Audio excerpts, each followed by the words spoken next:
재무제표 요소가 있어요. 어제 이제 여기까지 얘기했었죠. 재무보고라는 걸 했고, 재무보고라는 걸 해요. 이렇게. 그 재무보고는 뭘 갖고 하냐면은 재무제표라는 걸 가지고 한다고요. 재무제표. 가지고 하죠. 그래서 이제 어제 이 재무제표를 만드는 사람들이 누구냐면은, 이제 경영진이 재무제표를 만들어요. 이렇게. 그 다음에 이거를 이제 이용하는 사람들도 있었죠. 이용하는 사람들. 그 다음에 재무제표를 만들 때 기본적으로 갖고 있는 기본 가정이 있었어요. 이런 가정을 통해서 가정을 전제해 놓고 재무제표를 만든다고요. 그리고 이 재무제표 정보에 포함되어 있는 정보들이 어떤 일정한 질적 특성을 가져야만 의사결정에 유용한 정보가 이렇게 만들어진다고요. 질적 특성이 이렇게 돼요. 이렇게. 자, 그리고 이 재무제표에는 어떤 것들이 있었냐면 모두 세 가지를 얘기했었어요. 어제는. 그 세 가지. 재무제표에 세 가지가 있었죠. 실제로는 이제 네 가지가 있는데 개념책에서만큼은 세 가지만 얘기한다 그랬어요. 그 중에 뭐가 있냐면 재무상태표, 그 다음에 포괄손익계산서, 그 다음에 뭐가 있냐면은 그 자본 변동에 관한, 그러니까 재무상태 변동에 관한 보고서 있었죠. 재무상태 변동에 관한 보고서 이렇게 썼어요. 이렇게 세 가지가. 자, 이제 여기서 얘기하는 거는 42페이지부터 얘기하는 거는 이러한 재무제표가 이렇게 세 가지가 있는데 이것의 구성 요소가 뭔가 그걸 얘기하는 거예요. 이 재무상태표에는 구성 요소가 세 가지로 이루어져 있는데 자산과 그 다음에 부채와 자본 이렇게 딱 세 가지로 이루어져 있어요. 이렇게 재무상태표의 구성 요소가 딱 세 가지예요. 그래서 거기 42페이지에 보시면 그림 1-15를 보시면 재무제표의 요소를 보면은 재무상태표의 기본 요소가 자산, 부채, 자본이고 포괄손익계산서의 기본 요소가 뭐가 있냐면 여기에 이제 수익과 비용이라는 게 있어요. 이렇게 수익과 비용 이렇게. 그 다음에 재무상태 보고서의 기본 요소도 있는데 우리가 이제 재무회계 개념책에서는 그 기본 요소에 대해서는 얘기하지 않아요. 그래서 이제 여기에 대한 기본 요소도 있어요. 영업활동 현금 흐름, 그 다음에 투자활동 현금 흐름, 재무활동 현금 흐름 이렇게 세 가지가 있기는 한데 이거를 언급하진 않았다 그런 얘기예요. 이렇게.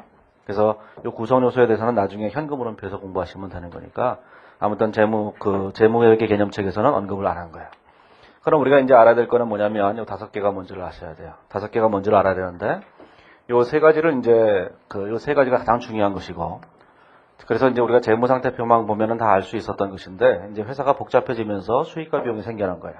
그래서 요 자본이 증가하는 현상, 요 자본이 증가하는 현상을 우리가 수익이라고 하고 그 다음에 자본이 감소하는 현상을 우리가 비용이라고 하는데 우리가 이 수익과 비용이라고 하는 것이 굉장히 양이 많아지니까 그거를 별도로 나타내주는 재무제표를 또 하나 만들기 시작했다고요. 그래서 만든 게 뭐냐면은 손익계산서예요. 그 손익계산서의 구성 요소에 수익과 비용 딱 두 가지가 있는 거예요. 이렇게. 자, 그러면 이제 이 정의 중에서 거기 보시면 42페이지 보면 정의가 있어요. 자, 재무상태에 관한 거 보시면 제일 밑에 동그라미 1번, 동그라미 2번, 동그라미 3번에 정의가 있죠. 자, 정의에 보시면 제일 먼저 자산의 정의가 있어요. 이 정의는 암기를 하셔야 돼요.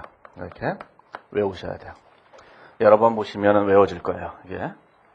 자, 그래서 이제 자산이라고 하는 것을 거기 보시면 뭐라고 했냐면 자산의 정의가 과거 사건의 결과로 기업이 통제하고 있고 미래경제 효익이 기업에 유입될 것으로 기대되는 자원 그거를 뭐라고 하냐면은 자산이라고 한다 그런 얘기죠. 자, 그러면 자산은 뭘로 이루어졌냐면 이렇게 세 가지로 이루어졌어요. 일단 과거라는 게 있고 과거가 있어요. 과거. 그 다음에 현재 있어요. 현재. 그 다음에 미래가 이렇게 되는 거예요. 세 가지로. 언제나 뭐 이 세상은 과거와 현재와 미래 이렇게 세 가지로 이루어져 있는 거잖아요. 자, 그래서 자산이란 건 뭐냐면 과거 사건이 있었어야 된다는 거예요. 첫 번째. 동그라미 1번의 자산을 보시면 첫 번째 과거 사건의 결과예요. 과거에 사건이 있었어요. 이 사건의 결과로 자, 현재 뭐라고 있었냐면 현재 통제하고 있어야 돼요.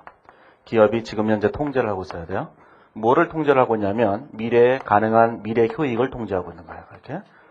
미래 효익을 과거 사건의 결과로 통제하고 있어야 돼요. 그런 걸 우리가 자산이라고 한다. 그런 얘기죠.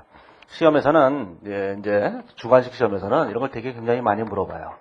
주관식 시험에서는 어떤 항목을 딱 주면서 이렇게 물어본다고요. 얘가 자산인가? 이렇게 물어봐요. 이렇게. 그러면 어떤 항목을 주면서 얘가 자산인가? 이렇게 물어보게 되면 일단 자산의 정의를 쓰고 시작하셔야 돼요.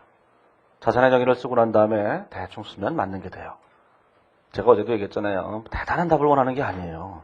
대단한 답을 원하는 게 아닌데 수험생들은 그게 이제 대단한 답을 원하는 줄 알고 많은 얘기를 쓰기 때문에 그래서 틀리게 된다고요. 너무 많은 얘기 쓸 필요 없어요. 핵심적인 얘기만 쓰면 되는 거니까. 이런 거 쓰라고 할 때 시험에서 뭐라 그러냐? 써라 그런 다음에 두 줄 이내로 이런다고요. 두 줄 이내로 쓰게 되면 한 줄은 정의가 되잖아요. 한 줄은 대충 쓰면 되죠. 대부분의 경우에 이 두 가지는 대부분 다 충족시켜요. 그래서 미래 가능한 경제적 효익이 되는가 요것만 확인해 주면 된다고요. 미래 가능한 경제적 효익이 된다는 얘기는 미래 돈이 된다 그런 뜻이에요. 쉽게 말하면 경제적 효익이라고 하는 말은 이 경제적 효익이라는 말이 있어요. 경제적 효익. 이 경제적 효익이라는 말은 뭐냐면 쉽게 얘기하면 돈이에요. 돈. 돈이에요. 뭐든지 다 돈의 형태로 만들어낼 수 있는 거니까 전부 다 돈이 되는 거죠. 이렇게. 그런데 이제 자산을 정의할 때 자산이 뭐냐 이렇게 물어보면 미래의 돈이다 이렇게 얘기하면 회계를 하는 사람들이 굉장히 싫어해요. 학자들은 돈 문제가 결부되면 짜증이 확 밀려오는 거예요. 실제로 그렇든 안 그렇든 간에. 그래서 제가 아는 옛날에 어떤 사람을 한때 제 강의를 들은 사람이 대학원을 다니면서 자산의 정의를 써라 하고 시험 문제 나왔다는 거예요. 그래서 이렇게 썼다는 거예요. 미래의 돈이다. 그래서 교수가 F를 줬다는 거예요. 그래서 찾아가서 항의를 했다는 거예요.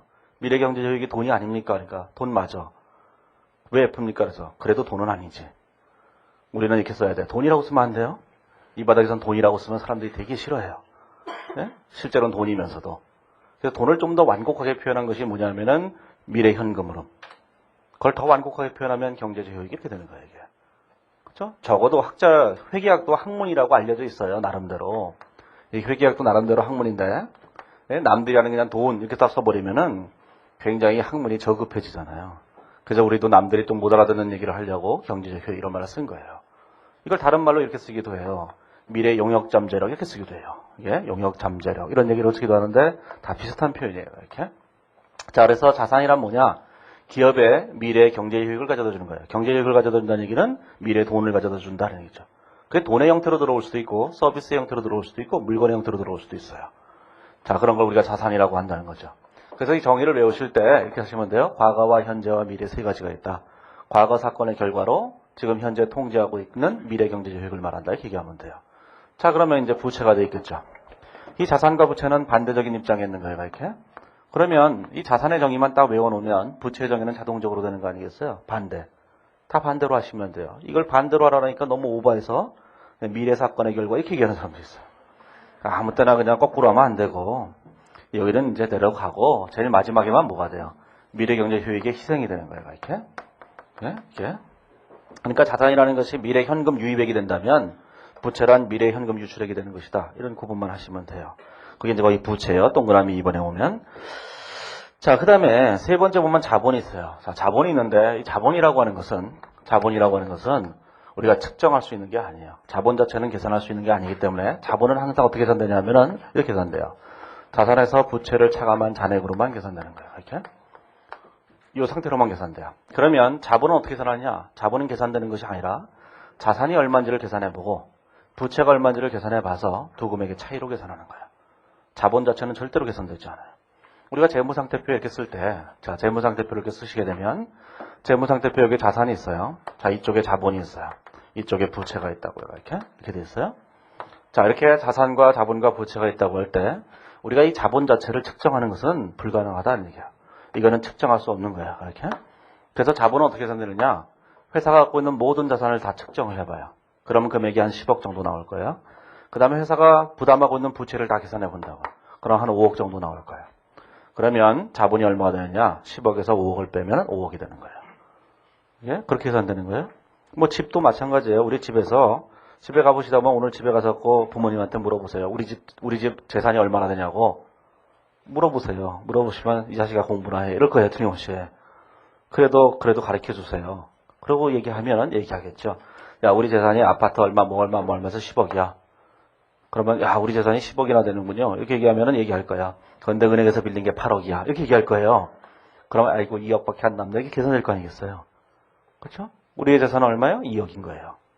그렇죠? 우리가 갖고 있는 모든 재산에서 은행에 갚아야 될 돈을 빼고 나면 나머지가 자본이 되는 거라고. 그렇죠?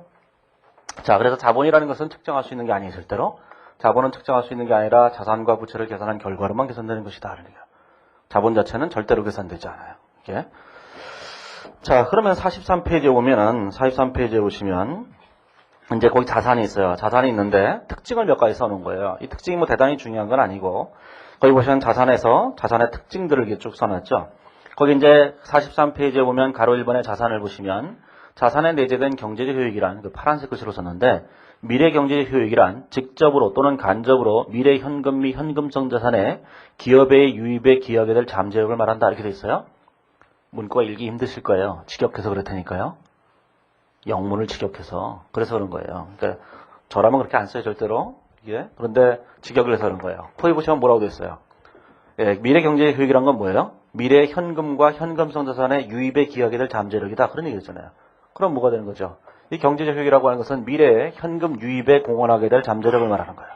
결국은 무슨 얘기를 하는 거죠? 미래에 돈이 들어올 것을 말한다. 그런 뜻이에요. 이제. 자, 그런데 이러한 자산은 여러 가지 특성이 있는데, 자고 밑에 보시면 43페이지 오면 특징적인 거를 파란색 것으로 해놨어요. 물리적 형태가 필수적인 것은 아니다. 자, 두 번째 보시면 뒤로 넘어가시면 44페이지에 오면은 법률적 권리라는 것이 필수적인 것은 아니다. 그런 얘기했고, 그 밑에 보시면 과거의 거래나 사건에서 창출되는 것이다. 그래서 쭉 설명이 되어 있죠. 자, 그거를 그림 1-16에 요약해놨어요. 그래서 1-16을 보시면 돼요. 처음 공부하실 때는 본문을 다 읽어보시고, 본문을 읽어보고 난 다음에는 두 번째 보실 때는 그림만 보시면 되는 거예요. 이렇게. 자, 그림에 보시면 첫 번째, 물리적 형태가 있어야만 하는가? 물리적 형태가 필수적인 것은 아니다. 물리적 형태가 없어도 상관없다. 그런 뜻이에요. 자, 물리적 형태가 있느냐? 자, 이렇게 생각을 해보세요. 자, 자산은 물리적 형태가 있어야만 하는가? 자, 자산이 물리적 형태와 무슨 관계가 있는가 하는 거죠. 물리적 형태라고 하는 것은 있어도 좋고 없어도 좋고 이건 상관없다는 거예요. 예를 들어서 우리가 이제 핸드폰을 갖고 있게 되면 핸드폰에 삼성전자에서 만든 그 애니콜 있잖아요. 애니콜만 이게 천지인 방식으로 돼 있죠. 이렇게 이게 돼 있잖아요. 그래서 삼성전자의 애니콜을 쓰다가 사이언을 쓰게 되면 머리가 복잡해지잖아요. 문자도 보내기가 힘들어 죽겠고. 그러면 이 천진이라는 것을 삼성전자에 다니는 직원이 개발했다는 거잖아요. 그러면 그 직원 생각을 해보세요. 자, 직원의 재산은 뭔가? 이 직원의 재산은 아파트만 있는 건 아니에요. 뭐가 있어요? 천진이라고 하는 요거에 대한 자기의 이게 뭐 특허권인지 뭔지 모르겠는데 요 기술이 있는 거죠. 자기의 실용신앙권인지 뭔지 모르겠지만 이것도 엄청난 재산이에요. 삼성전자가 애니콜을 만들 때마다 한 대 만들 때마다 이 사람한테 돈을 지불해야 된다고요. 얼마씩. 이 사람은 이거 하나 개발해갖고 지가 한 것도 아니에요. 세종대왕이 다 하신 거잖아요. 그거를 인터셉트 해갖고 지 것인 것처럼 한 거잖아요. 그렇죠? 그래갖고 돈을 엄청나게 벌게 되겠죠. 타워 필리스 살 거라고 추정이 돼요. 그렇죠? 얘가 이렇게. 자, 어찌됐든 간에 그러니까 물리적 형태가 있느냐 없느냐는 중요하지 않아요. 물리적 형태가 없는 것도 자산이다 그런 얘기죠. 그렇죠? 자, 그래서 물리적 형태가 있다 없다 이런 건 중요하지 않다는 얘기예요. 물리적 형태와 자산은 관계가 없는 거예요. 자, 두 번째 법률적 권리냐라는 거죠. 이 자산이라는 것이 법률적인 권리냐 하는 얘기죠. 자, 법률적인 권리냐. 그럼 법률적 권리가 아닌 것도 있을 수 있다는 거죠. 법률적 권리가 있느냐 없느냐는 사실 중요하지 않다는 거예요. 이것도. 법률적 권리가 있느냐 없느냐가 중요한 것이 아니라 내가 실질적으로 통제할 수 있느냐 없느냐가 더 중요한 거예요. 내가 통제할 수 있다면 그건 내 거다. 이렇게 얘기하는 거죠. 이게.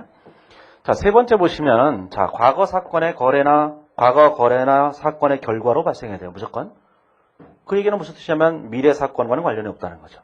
그럼 무슨 얘기냐면은 예를 들어서 왜 과거 사건 관련이 있느냐? 자, 과거의 사건과 관련이 있어야 되는 거예요. 이렇게.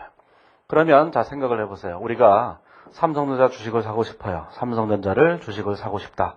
자, 샀다고 해보죠. 샀다고 한다면 여기다가 삼성전자 주식이 내 거라고 얘기할 거예요. 그 다음에 반대편에 돈 주고 사겠죠. 이렇게. 얼마 주고 살 거예요. 이렇게. 자, 그런데 삼성전자를 과거에 산 게 아니라 앞으로 살 거예요. 자산이라는 것이 앞으로 발생할 거래까지 얘기한다면 나는 삼성전자를 살 거예요. 언젠가는. 뭐 탐나잖아요. 삼성전자 주식을 사기로 했어요. 삼성전자 뭐 사는 김에 다 사요. 그냥 100%. 이제 내일부터 정기주총에 나가갖고 내가 의결권을 행사하면 돼요. 100% 다 사요. 나도 양심이 있으니까 돈은 내겠죠. 근데 외상으로 할 거예요. 그래서 미지급금 이렇게 써버리면 이게 개판이 되는 거예요. 한마디로. 그렇죠? 그래서 제가 옛날에 이런 거 강의하면서 얘기했어요. 뭘 갖고 싶느냐? 이게 앞에 있는 사람한테 물어보면 아주 꿈들이 소박해요. 뭐 갖고 싶느냐? 그러면은 자동차요. 이런 얘기 한다고요. 가장 좋게 하는 건 이런 게 있어요. 여기다가 우주 이렇게 쓰면은 다 내게 돼요. 그냥 간단하게. 그렇죠? 태양계 이렇게 써보세요. 그럼 다 내 거잖아요. 그러면 자, 삼성전자 주식을 산다고 할 때 삼성전자 주식은 과거에 산 것이 아니라 앞으로 살 거예요. 앞으로 살 거는 자산이 아니다. 그런 얘기예요. 앞으로 살 것까지 자산이라고 얘기한다면 우리는 이 세상 모든 회사가 다 내 거죠. 이렇게. 회사 하나 설립해놓고는 온 세상 회사를 다 내 거라고 해놔요. 그리고 반대편에 다 미지급금을 써놔요. 그러면 회사가 엉망이 되는 거잖아요. 이게. 그래서 그 과거 사건의 결과라야만 한다. 그 비고를 한번 쭉 읽어보시면 돼요. 비고에 요약이 되어 있는 거니까. 자, 지출이 발생해야 되느냐 하는 거죠. 자, 지출이 발생해야지만 자산이 되는 것인가 하는 건데 지출이 발생하지 않는 것도 있다는 거예요. 그러면 자, 지출이 발생하지 않은 것. 자, 지출. 우리는 어떤 자산을 취득하게 되면 예를 들자면 토지를 샀다고 생각하죠. 자, 토지를 사기 위해서는 지출이 있어야만 된다는 거예요. 현금이라고 하는 지출이. 하지만 이런 지출이 없어도 우리는 자산을 취득할 수 있어요. 그건 뭐냐면 어떤 사람이 나한테 토지를 기부를 했어요. 그러면 내가 고마움만 그냥 표시하면 되죠. 논문말 주르륵 흘려주면 되는 거예요. 이렇게. 고마워요. 그리고 그 사람이 떠나면은 그지 같은 놈 왜 준 거야? 도대체 이러고 내 걸로 잡으면 되죠. 그러면 이 경우에는 지출은 하나도 없었어요. 하지만 토지는 내 자산이다. 그런 뜻이에요. 그러니까 지출과 자산은 별로 관계없는 거예요. 반드시 지출이 있어야만 되는 것은 아니다. 그런 얘기죠. 자, 상식적인 얘기에 불과해요. 그래서 그림 1-16을 그냥 쭉 보시면서 정리하시기만 하면 되죠. 그러면 45페이지에 보시면 2번에 부채가 있죠. 자, 부채는 뭐냐면 현재 의무가 있어야 된다는 거예요. 자, 그러면 이제 부채라는 것이 뭐냐 하는 거죠. 자, 과거에 사건이 있어야 되는 거예요. 사건이. 당연히 사건이 있어야 돼요. 근데 요건 자산이니까 통제예요. 얘는 부채거든요. 부채니까 의무가 되는 거예요. 의무. 의무라고 된다고요. 자, 어떤 의무가 있냐? 미래 경제 효익을 희생하게 되는 의무가 존재하는 거예요. 이렇게. 내가 미래에 돈을 줘야 된다. 이런 건 의무잖아요. 돈을 줘야 될 걸 내가 통제하고 있다. 이런 건 말이 안 되는 거니까 표현상으로.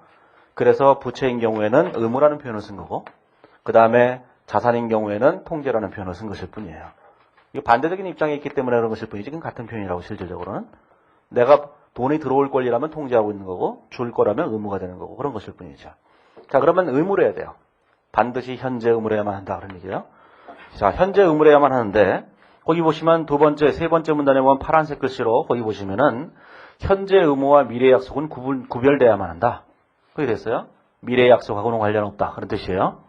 그 다음에 그 밑으로 쭉 내려가 보시면 파란색 글씨를 보시면 현재 의무를 이행하기 위해서는 미래 경제 효익에 내재된 자원을 반드시 희생해야만 한다.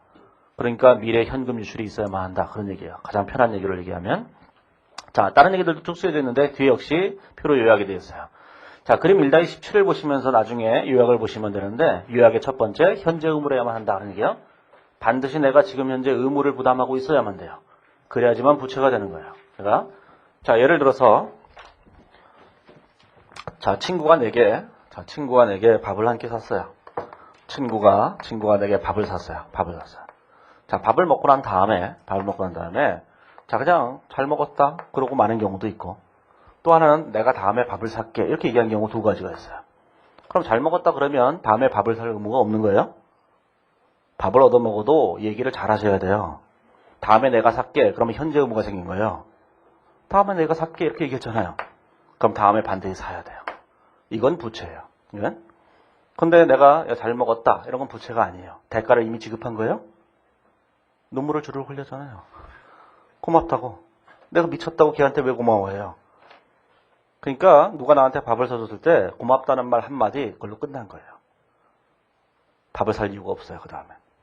근데 사람들은 그걸 또 밥을 사요. 그 밥 사지 마세요. 예? 둘 중에 하나를 선택하세요. 다음에 내가 살게 아니면은 고마워. 둘 중에 하나만 선택하면 돼요. 이게. 자, 그래서 반드시 내가 약속을 해야 되는 거예요. 그게 현재 의무예요. 이게. 자, 그 다음에 미래 약속과는 관련이 없다는 거죠. 미래에 약속할 거는 전혀 관련이 없다는 거고. 자, 의무의 이행은 반드시 뭐냐면 미래 경제적 자원이 미래 경제 효익이 내재된 자원의 희생을 필요로 한다는 건데 현금 유출이 있어야 된다는 얘기랑 똑같은 거예요. 그 다음에 과거 거래나 사건의 결과로야만 한다라는 건 이제 아까 자산하고 똑같은 거고. 자, 금액을 추정할 때도 있다는 거죠. 자, 여기 있는 부채의 경우에는 어떤 경우도 있냐면은 금액을 추정해야 되는 경우가 있어요. 정확한 금액이 얼마인지 모르는 경우가 있다고. 자, 그래서 이렇게 금액을 추정하는 부채를 우리는 뭐라고 하냐면 충당부채라고 얘기를 해요. 이렇게. 그 충당부채는 나중에 뒤쪽에 가시면 하시게 될 거예요. 충당부채. 충당부채가 굉장히 중요한 것이기 때문에 나중에 하시게 될 거예요. 그럼 나중에 충당부채를 하시기만 하면 돼요. 자, 그 밑에 보시면 46페이지에 오면 3번에 자본이 있는데, 자, 자본이라고 하는 것은 자산과 부채의 차이로만 계산이 돼요. 그래서 제일 마지막에 보시면 46페이지에 오면 제일 마지막 문단에 파란색 글씨를 보시면 자본의 금액은 자산과 부채의 금액 측정에 따라서 결정되는 것이다. 자본은 그 스스로를 결정하는 것이 아니라 자산과 부채의 차이로만 계산되는 거예요. 언제나. 자, 47페이지에 보면 성과라는 게 있어요. 자, 이 성과라는 게 뭔가 이거예요. 이거. 손익계산서에 표시되는 게 성과예요. 우리가 이제 예전에는 이걸 경영성과라고 얘기했는데 개념책에서는 이걸 성과라는 표현을 썼어요. 자, 그러면 성과라고 하는 게 있을 때 이 성과라고 하는 것은 뭘로 얘기될 수 있는 거냐면은 자, 성과라는 게 있죠. 성과. 자, 성과라는 건 뭘로 얘기될 수 있냐면 단기순이익이라고 얘기될 수 있어요. 이 당기순이익은 뭘로 결정되는 것이냐? 자, 수익을 계산하고 거기다 비용을 잡아넣어서 우리가 당기순이익을 계산해내는 거죠.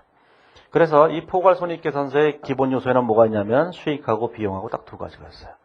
그러면 수익과 비용을 계산하게 되면 성과가 얼마인 줄 알아낼 수 있다는 거죠. 자, 그러면 이제 뒤로 넘어가 보시면, 자, 이제 이 재무제표에 대해서 나중에 뒤쪽에서 다시 나오니까, 자, 이제 48페이지에 보시면, 자, 그림 1-18이 있는데 거기 수익과 비용이 있죠. 자, 수익과 비용이 있는데 수익은 정의해 보시면 자본의 증가를 초래해야 된다 이렇게 되어 있어요. 자, 비용은 자본의 감소를 초래해야 되죠. 근데 자본의 증가를 초래하는 것은 수익만 있는 것이 아니다 라는 거예요. 자, 우리가 이제 이렇게 생각을 해보세요. 자, 이제 아까도 말씀드렸지만, 아까도 잠깐 전에 얘기했지만, 요 자본이 증가하는 것을 수익이라고 하고, 자본이 감소하는 걸 비용이라고 해요. 그러면 이 자본이 증가하는 거를 우리가 수익이라고 한다. 그런 얘기예요.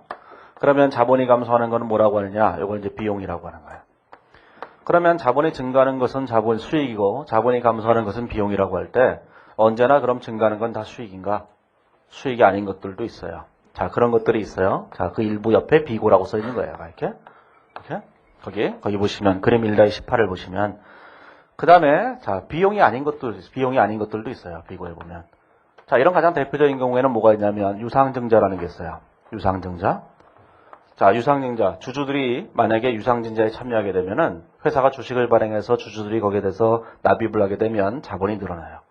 하지만 그거를 수익이라고 하진 않는다. 그 뜻이에요.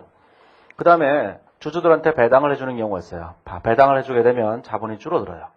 자본이 줄어들지만 우리는 그것을 비용이라고 하지 않는다. 그런 뜻이에요. 자, 이렇게 우리는 수익과 비용이 아닌 항목들이 있는데, 자, 이런 항목들은 유상증자와 배당이 가장 대표적인 것인데, 이러한 거래를 우리가 뭐라고 하냐면 자본거래라고 얘기하는 거예요. 이렇게. 근데 나중에 뒤쪽에 계속 나와요. 자, 자본거래라는 건 뭔가 주주와의 거래를 자본거래라고 해요.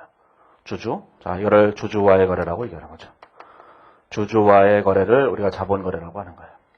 그러면 주주와의 거래가 아닌 것들이 있어요. 이걸 뭐라고 하냐면 우리가 손익거래라고 얘기하죠. 손익거래 이렇게 얘기하는 거예요. 회계 원리도 나오는 얘기지만, 자, 주주와 거래하는 거를 우리가 자본거래, 그 다음에 주주와 거래하지 않은 거래를 우리가 손익거래라고 하는 거죠. 그러면 자본은 증가하는데 자본이 늘어나기도 하고 줄어들기도 하는데 두 가지 이유 때문에 그래요. 손익거래의 결과로 늘어나기도 하고 줄어들기도 하고, 자본거래의 결과로 늘어나기도 하고 줄어들기도 한다고요. 그렇죠? 자, 그 중에서 손익거래의 결과로 늘어나고 줄어든 이것만 수익과 비용이라고 하는 거예요. 이것이 어디에 표시되냐면은 여기 있는 포괄손익계산서에 표시가 되는 거예요. 이렇게. 손익계산서에. 자, 그런데 이 수익에는 또 이상한 것들이 있는데 뭐가 있냐면 차익이라는 게 있어요. 48페이지에 오시면 거기 첫 번째 줄에 가로 1번에 수익이 있고 수익 바로 밑에 보시면 차익이 포함된다. 이렇게 되어 있죠. 그 다음에 49페이지에 오시면 거기 가로 2번에 비용이 있는데 첫 번째 줄 끝에 보시면 차손도 포함된다. 이렇게 되어 있어요. 자, 차익과 차손이라는 게 있어요. 자, 차익과 차손이라는 게 있는데 그것이 이제 수익과 비용하고 무슨 차이가 나는 것인가 라는 건데, 자, 기본적으로 이렇게 되어 있죠. 자, 자본이 증가하는 것, 우리가 그걸 수익이라고 한다고요. 자본이 증가하는 것. 자본이 감소하는 것을 우리가 뭐라고 하냐면 비용이라고 하는 거예요. 자, 그런데 수익이 증가하는 것 중에는 뭐가 있냐면 자본이 증가하는 것 중에는 수익만 있는 것이 아니라 차익이라는 것도 있어요. 그 다음에 이쪽에 뭐가 있냐면 요것 쪽에는 차손이라는 게 있다고요. 이렇게 차손 이렇게 돼 있어요. 영어로는 좀 틀려요. 요거는 레버뉴라고 하는 거고 요거는 개인이라고 하는 거기 때문에 약간 이렇게 용어는 틀려요. 이렇게. 자, 그러면 이제 요 두 개를 구분하셔야 되죠. 자, 수익 비용하고 차익 차손은 무슨 차이가 나는가? 자, 오른쪽에 표로 그림으로 요약이 되어 있어요. 자, 그림을 보시면 뭐라고 되어 있냐면 수익과 비용과 차익과 차손이 있는데 수익과 비용은 정상 영업 활동에서 나타나는 거예요. 무조건. 자, 이게 정상 영업 활동에서 나타나요. 정상 영업 활동. 자, 정상적인 영업 활동에서 나타나는 거예요. 이렇게. 근데 이 차익과 차손은 어떤 데서 나타나느냐? 정상적인 영업 활동에서도 나타나지만 기타의 활동에서도 나타나는 거예요. 이렇게.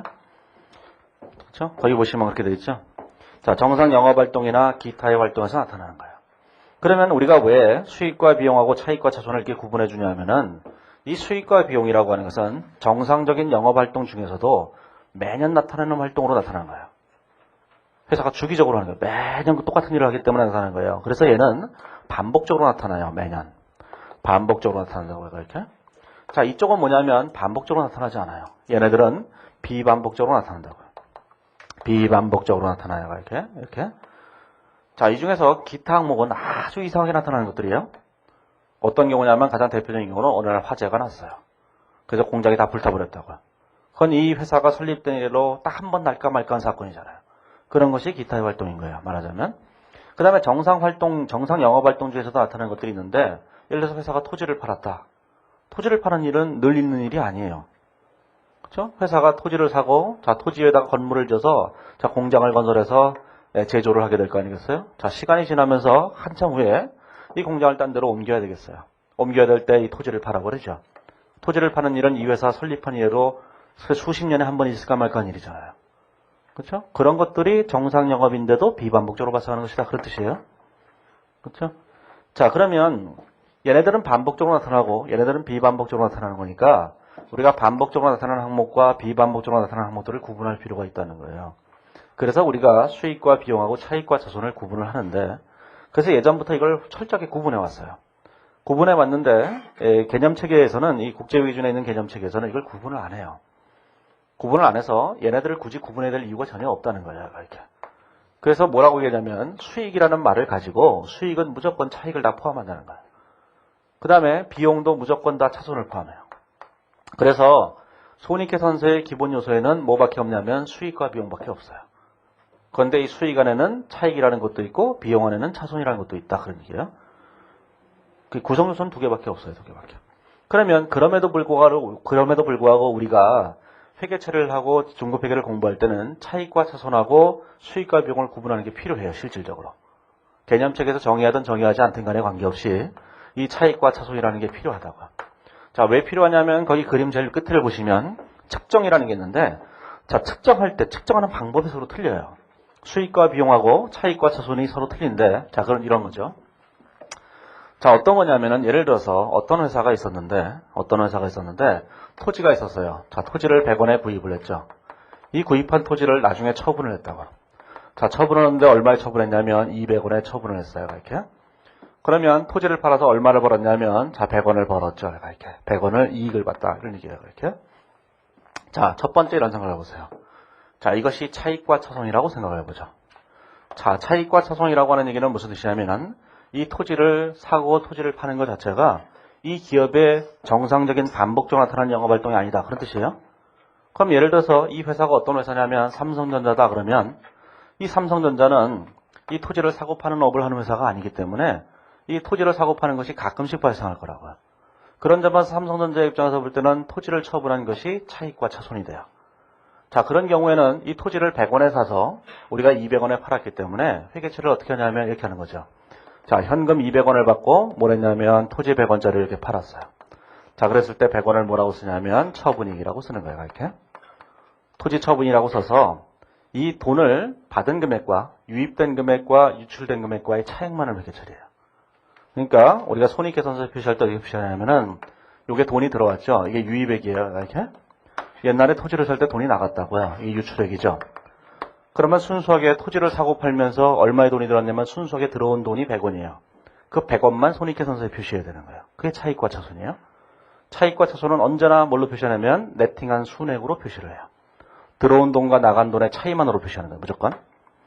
자, 그런데 이게 삼성전자가 아니고 부동산업을 하는 회사예요. 부동산업을 하는 회사예요. 이렇게. 부동산업을 하는 회사가 상장회사 중에 별로 없기 때문에 찾기는 힘들지만, 자, 부동산업을 하는 회사다. 이런 얘기야. 그럼 부동산업을 하는 회사는 뭐냐면 이 부동산을 샀다 팔았다 이런 회사예요. 그러면 이 부동산업을 하는 이 회사는 이 부동산을 토지를 매번 샀다 팔았다 하잖아요. 그러니까 그쪽에 입장에서 볼 때는 얘가 정상적인 영업이 되니까 반복적으로 나타나는. 그런 경우에 이 부동산업을 하는 회사는 이 토지를 어떻게 기록해야 되냐면 이렇게 기록해요. 자, 토지를 팔아서 돈이 들어온 금액이 있겠죠. 200원을. 이거를 뭐라고 쓰냐면 매출이라고 쓰는 거예요. 이렇게. 200원이라고. 그 다음에 토지를 살 때 옛날에 돈 나간 금액이 있어요. 이 나간 금액을 뭐라고 쓰냐면 여기다가 매출원가라고 쓰는 거예요. 이렇게. CGS는 매출원가예요. 그래서 매출원가 100원이라고 쓰는 거죠. 이렇게. 토지를 매출원가 이렇게 보내는 거예요. 이렇게. 자, 이 경우에 토지는 뭐가 되냐면 재고자산이 돼요. 이 경우에 토지는 뭐가 되냐면 유형자산이 된다고요. 이렇게. 따라서 수익과 비용을 구분하는 것은, 차익과 차손과 구분하는 것은 반드시 필요한 일이에요. 그래서 실질적으로 개념책에서 이런 걸 구분하지 않는다 하더라도 우리는 차익과 차손하고 수익과 비용을 구분해서 그것이 수익과 비용에 해당한다라고 얘기한다면 이렇게 회계 처리를 하셔야 되고, 차익과 차손에 해당한다 그러면 이렇게 회계 처리를 하셔야 돼요. 우리는 일반적으로 이런 기업을 다루는 것이 아니라 일반적으로 이런 기업을 다뤄요. 우리 대부분 다 삼성전자 같은 제조기업을 다루는 거예요. 그러면 제조기업을 다루기 위해서는 원가 계산 같은 것도 해야 되니까 너무 복잡하다고요. 그래서 우리가 실제로 우리 재무회계에서 다루는 것은 삼성전자를 다루지 않고 어떤 회사를 다루냐면 하이마트를 다루는 거예요. 네? 하이마트가 뭐죠? 하이마트라고 하는 것은 물건을 전자회사로부터 물건을 사다가 파는 거예요. 그런 회사를 우리가 뭐라 하냐면 상품 매매업이라고 한다고. 우리 재무회계에서는 무조건 매매업만 다뤄요. 매매업만. 상품을 매매하는 상품 매매업만 다룬다고 얘기해요. 이런 걸 우리가 일상적으로 뭐라 하냐면 상기업이라고 얘기한다고요. 그러면 삼성전자 같은 회사들이 훨씬 더 많거든요. 제조기업이 세상에 더 많아요. 그럼 제조기업은 어디서 다루는 것이냐? 제조기업은 원가액에서 하는 거예요. 그 제조기업에 관한 얘기는 여기서 거의 안 한다는 얘기예요. 여기는 무조건 이 얘기만 해요. 예? 자, 그래서 이제 차익과 차손하고 수익과 비용을 구분할 필요는 있겠다라는 거죠. 그래서 그 중요한 문구들은 파란색 글씨로 써놨으니까 나머지 것들은 한번 읽어보시고 나중에 요약된 그림을 보시기만 하면 되죠. 자, 그 다음에 제일 마지막에 자본유지 조정이라는 게 있는데 그건 뭐 그냥 읽어보시면 돼요. 뒤에 보면 자본유지에 대한 얘기가 또 나오니까. 자, 이제 50페이지로 넘어가 보시면 자, 재무제표 요소의 인식이 있어요. 자, 이제 이런 생각을 해보죠. 자, 이제 재무상태 변동에 관한 보고서는 우리가 이제 기본 요소를 특정하지 않는다고 얘기했으니까 우리는 재무상태표하고 손익계산서라고 하는 두 가지 중요한 재무제표가 있고 거기 요소들이 이렇게 5개가 있는 거예요. 이렇게. 자, 그런데 이러한 요소들을 우리는 인식을 해야 돼요. 인식. 자, 이런 것들을 인식해야 되는 거죠. 자, 인식이라는 게 뭔가 이런 생각을 해보실 필요가 있어요. 자, 인식이라고 하는 것은 뭘 말하냐면 분기하는 걸 말하는 거예요. 분기하는 걸 인식이라고 해요. 다른 말로 우리는 회계 처리한다고 얘기하는 거예요. 저는 책에다가 분기한다는 표현은 거의 안 써요. 왜냐하면은 격리책 같아서 안 써요. 다음을 분기하라 이러면 격리책 같아요. 동네 어귀에 있는 뭐 무슨 격리학원 이런 거 있잖아요. 무슨 부기학원 이런 것 같아서 저는 분계라는 말을 거의 안 써요. 늘 문제 보면 다 회계 처리하라 이렇게 해서 얘기한다고 얘기해요. 자, 그래서 이제 분계를 하든 회계 처리하든 좋아요. 자, 회계 처리, 분계 다 같은 표현인 거예요. 이렇게. 그거는 인식과 같은 표현이에요. 자, 인식은 어떻게 하느냐? 분계를 통해서 인식하는 거예요. 그럼 인식이라고 하는 것은 재무제표에 포함시키는 걸 인식이라고 해요. 그래서 거기 보시면 50페이지 정의를 보시면 자, 정의에서 인식은 뭐라고 되어 있냐면 재무제표 요소의 정의에 부합하고 인식 기준을 충족하는 항목을 재무상태표나 포괄손익계산서에 반영하는 과정을 우리가 인식이라고 하는 거예요. 그러면 재무상태표나 포괄손익계산서에 반영하기 위해서는 뭘 해야 되느냐? 분계를 해야 돼요. 분계를 해야지만 인식이 되는 거예요. 자, 그러면 자, 분계를 하려면 어떻게 할 것인가를 생각해 보세요. 자, 그러면 분계를 하려면 이렇게 분계가 돼야 되겠죠? 자, 차변에 토지를 샀다고 해서요. 토지를 100원어치로 샀어요. 자, 대변에 현금 100원이라고 이렇게 샀겠죠, 이렇게. 자, 이렇게 분계를 해야만, 이렇게 회계 처리를 해야지만 인식이 된다는 게 무조건. 그러면 이 회계 처리를 하기 위해서는 뭐가 필요한 것이냐면은 인식 기준이 필요한 거예요. 그 다음에 있는 게 인식 기준이에요. 그것도 외우셔야 돼요. 자, 이제 인식 기준이 있어요. 자, 인식 기준이라고 하는 것은 이 인식 기준이라는 것에 이 기준을 충족시켜야만 회계 처리한다 그런 뜻이에요. 인식 기준이란 분계에 관한 어떤 기준을 말하는 거예요. 그 이 기준을 충족시키지 못하면 우리가 회계 처리할 수 없어요. 그게 인식 기준이에요. 자, 이 인식 기준은 크게 3가지가 있는데 거기서는 2가지만 써놨죠. 자, 2가지만 써놨는데 거기 보시면 자, 2가지만 써놓은 이유는 그 위에 보시면 이런 말 있어요. 가로 2번의 인식 기준의 첫 번째 문단을 보시면 재무제표 요소의 정의에 부합하는 항목이 다음 기준을 모두 충족했다면 재무제표에 인식해야 한다. 이게 되죠. 그러면 거기 보시면 전제가 있잖아요. 재무제표 요소의 정의에 부합하는 항목이 이 전제가 있죠. 그래서 자, 첫 번째가 뭐가 돼요? 정의에 부합해야 되는 거예요. 이렇게. 정의에 부합해야 된다. 그런 뜻이에요. 이렇게. 자, 두 번째로는 뭐가 됐죠? 자, 두 번째 거기 보시면 뭐가 됐어요? 미래경제 효익의 유입 또는 유출 가능성이 높아야만 한다 그랬어요. 자, 미래경제 효익의 자, 유입 가능성이 또는 유출 가능성이 높아야만 한다. 이렇게 돼 있어요. 이렇게. 높음 이렇게 돼 있죠. 자, 세 번째로 뭐가 되냐면 세 번째로 신뢰성 있는 특정이 돼야만 한다. 이렇게 돼 있어요. 자, 신뢰성 있는 특정 이렇게 되는 거예요. 신뢰성 있는 특정이 돼야 되는 거예요. 이 3가지를 반드시 갖춰야 돼요. 자, 그러면 이제 이걸 시험 문제로 물어볼 수도 있어요. 주관식 같은 데서 인식 기준을 써라. 그러면 써야 돼요. 그러면 뭘 써야 되느냐? 두 가지를 쓰는 거예요. 세 가지를 쓰는 게 아니라. 그래서 예전에 세무사 시험에서도 이런 걸 나온 적이 있었어요. 세무사 시험에 2004년이었던 것 같은데 2004년도 세무사 시험에 뭘 냈냐면은 로열티 수익의 인식기준을 써라 이랬다고. 로열티 수익의 인식기준을 써라 이렇게 얘기했어요. 인식기준. 이게 쓰라 그랬다고. 자, 로열티 수익의 인식기준 인식기준 두 가지를 써라 했다고요. 그렇게. 자, 그런데 우리는 로열티 수익이 뭔지 모르잖아요. 네? 모르지만 우리는 다 알고 있을지도 몰라요. 핸드폰을 키면 핸드폰 뒤에 보면 어딘가에 붙어 있어요. 퀄컴 이렇게 붙어 있어요. 뭐 안 붙어 있으면 말고. 핸드폰 옛날엔 다 붙어 요즘은 모르겠는데 핸드폰에 보면 퀄컴 이게 한자가 있어요. 영어는 되게 어려워요. 퀄컴 이게 돼 있어요. 이걸 읽어보시면 되는데 이 퀄컴으로부터 CDMA 기술을 빌렸기 때문에 그래서 로열티를 주는 거예요. 이게 그거를 우리가 뭐라고 하는 거냐면은 로열티 수익이라고 하는 건데 로열티 수익의 인식 기준이 있는데 언제 로열티 수익을 인식해야 되느냐 그런 뜻이라고 이게. 하지만 우리는 로열티 수익이 뭔지도 모르잖아요. 이때 냈을 때 얼마나 사람들이 충격받았겠어요. 로열티 수익의 인식이 로열티 공부한 적도 없는데 인식 기준은 뭐예요? 항상 두 가지인 거예요. 뭐든지. 뭐라 그래도 이거 두 개 쓰는 거예요. 전부 다. 예를 들어서 무형자산 기준서에서 이렇게 나와요. 무형자산의 인식 기준을 써라. 그럼 무형자산의 인식 기준이란 경제적 유익 가능성이 매우 높고 경제적 유익 가능성이 높고 신뢰성 측정이 가능하다 이렇게 나온다고요. 유형자산의 인식 기준이 뭐냐? 두 가지다 이렇게 나와요. 그 왜 그러냐면은 정의는 무조건 충족시켰다고 보는 거예요. 무조건. 그렇죠? 무형자산의 인식 기준이 뭐냐? 그럼 무형자산이기 때문에 물어봤을 거 아니겠어요? 수익의 인식 기준이 뭐냐? 수익이니까 물어봤겠죠. 그러니까 이거 두 개만 쓰면 되는 거예요. 그래서 이걸 외워야 되는 거예요. 이걸 암기해야지. 암기해야지만 나중에 시험에서 뭐가 나왔더라도 이거 두 개만 쓰면 답이에요. 전부 다. 처음부터 끝까지 다. 어차피 기준은 어떻게 되어 있어요? 개념 체계를 기본으로 해서 거기에 있는 얘기를 그대로 써놓고 있는 게 모든 기준서에 다. 그러니까 이걸 반드시 외우고 있어야 돼요. 그래서 경제적이게 유입 가능성이 높아야 되고 유출 가능성이 높아야 돼요. 유입 가능성이 높은 건 뭐냐? 자산이에요. 그 다음에 유출 가능성이 높은 건 뭐예요? 이건 부채예요. 그러면 수익과 비용은 뭐예요? 나중에 얘기할 건데 수익과 비용은 측정할 수 있는 게 아니에요. 왜 측정할 수 없어요? 수익과 비용은 자본이잖아요.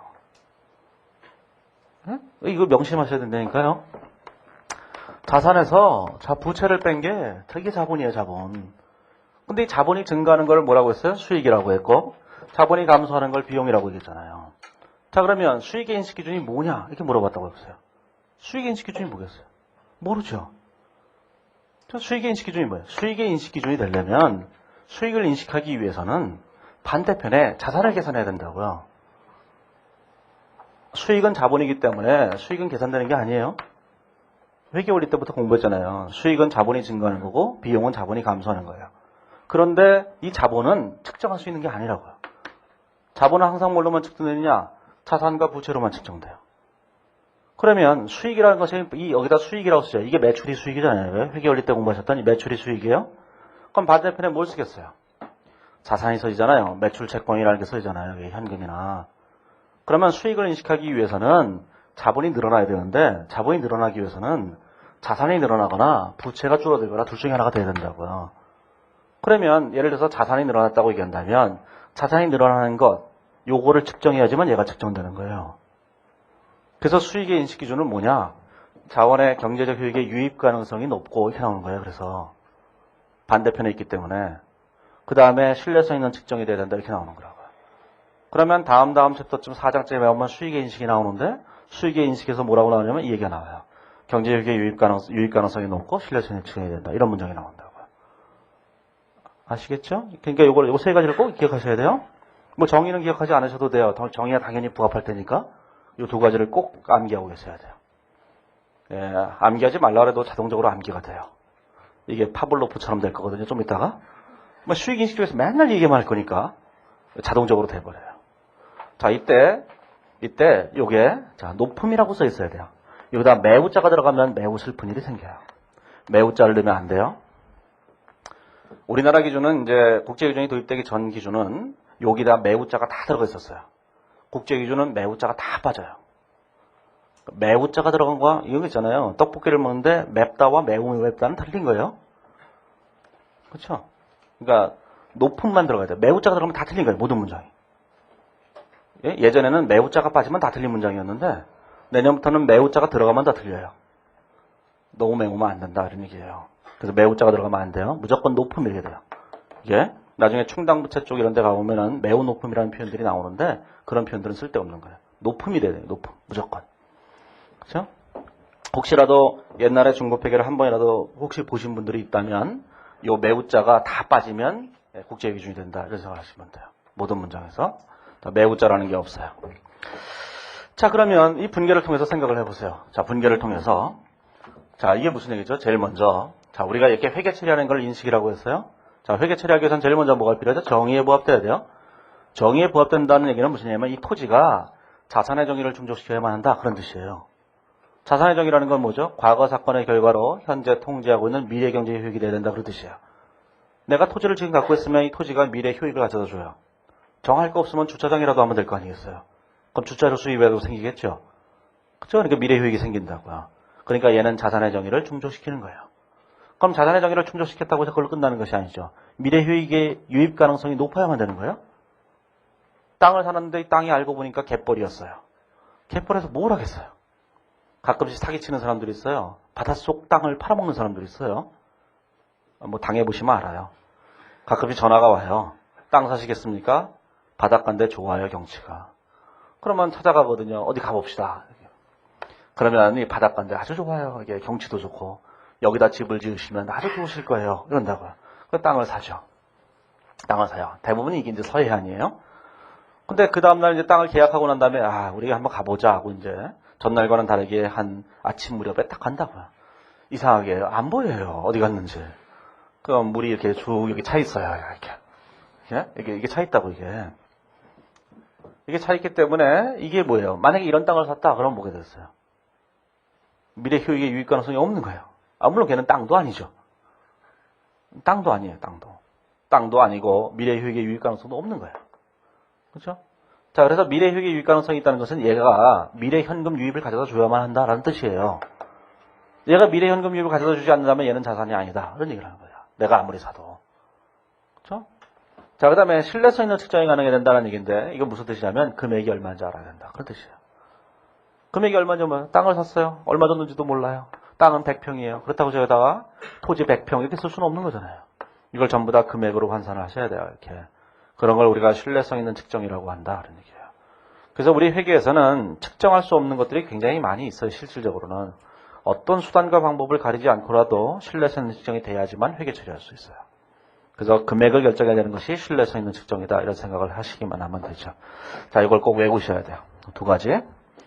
예? 두 가지를 꼭 외우셔야 돼요.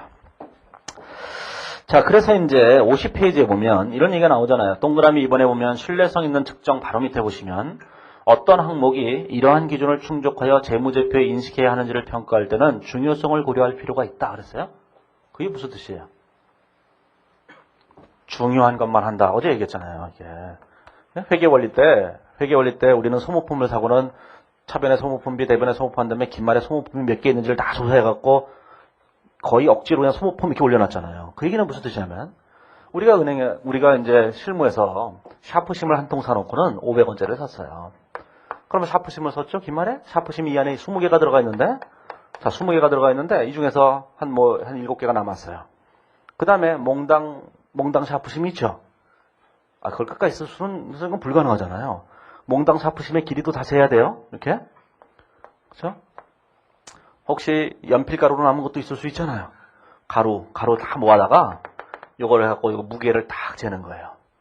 그래서 예전 것과 비교해서 자, 요 남아있는 거 요만큼을 소모품으로 처리하고 나머지를 소모품비로 처리하면 되는 거죠. 이럴 필요가 있겠냐는 거예요. 자, 중요성에 따르면 사자마자 다 비용 처리한다. 그런 뜻이에요. 그러면 우리가 인식 기준을 할 때 중요하지 않다면 회계 처리할 필요 없다는 거예요. 그렇죠? 회계 처리 이게 예를 들어서 어떤 자동차를 샀어요. 자동차를 샀는데 산 걸 딱 봤는데 자동차가 굴러갈 것 같지도 않아요. 물론 어젠가 인터넷에서는 굴러가지 않는 자동차를 발견했는데 그게 150억이래나 이런 자동차를 발견했대지만 그러면 이것이 뭐가 되겠어요? 이게 중요하지 않잖아요. 중요하지 않는 건 다 비용 처리도 상관없다. 그런 뜻이에요. 우리가 예를 들어 땅을 샀는데 아파트를 한 채 사요. 아파트 한 채 샀는데 10억짜리 아파트를 한 채 샀다고 해보세요. 이렇게. 자, 혹시라도 삼성전자가 10억짜리 아파트를 샀다고 해보세요. 그럼 회계 처리 어떻게 하면 돼요? 차변의 비용, 대변의 현금 이러면 돼요. 왜 그러죠? 삼성전자에게는 10억짜리 아파트는 공장에 굴러다니는 100원짜리 동전과 같은 거거든요. 그렇잖아요. 생각을 해보세요. 우리에게 생각을 해보세요. 우리에게 옛날에 그 뭐 삼성 사건 때문에 그런 거 나오거든요. 우리에게 누가 와서 10,000원을 달라 그러면 주겠어요? 뭐야 이 자식은 그거 안 줘요. 하지만 1,000원 달라 그러면 주죠. 그래서 지하철역에 1,000원 달라는 아줌마 아저씨들이 있는 거예요. 그렇죠? 나 지금 집에 가야 되는데 인천까지 가야 되는데 1,000원만 줘. 아이고 아줌마 왜 갑자기 돈이 떨어지셨어요? 1,000원 줘요. 다음날 그 아줌마 또 있어요. 인천에 안 가요 도대체가. 예? 자, 그게 10,000원이거든 10,000원. 10,000원은 안 줘요. 1,000원은 주지만. 자, 이건희 회장 있어요. 삼성전자에.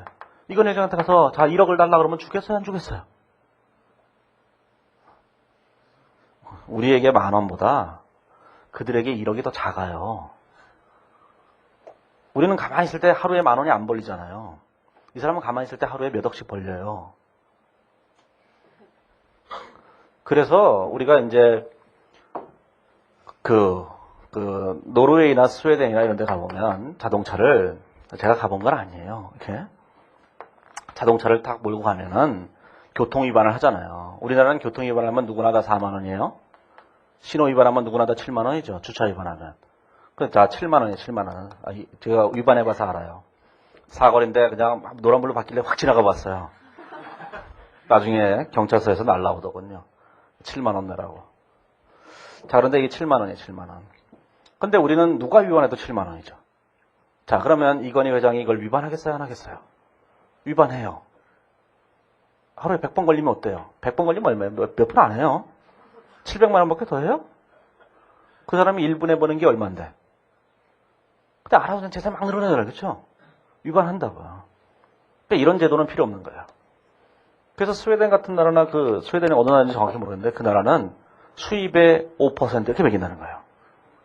1년 소득의 5%. 그럼 이건희가 위반하면 이건희 회장이 위반하면 얼마예요? 30억이에요. 여기 계신 분들이 위반하면 공짜예요. 위반 막 해도 돼요. 소득이 없으니까. 그런 게 있다고 이게. 그게 교통 위반을 안 하게 만드는 거죠. 그렇죠? 생각을 해보세요. 우리나라 이렇게 바꿔야 돼요. 이게 아무리 교통 위반 아무리 딱지해도 상관없어요.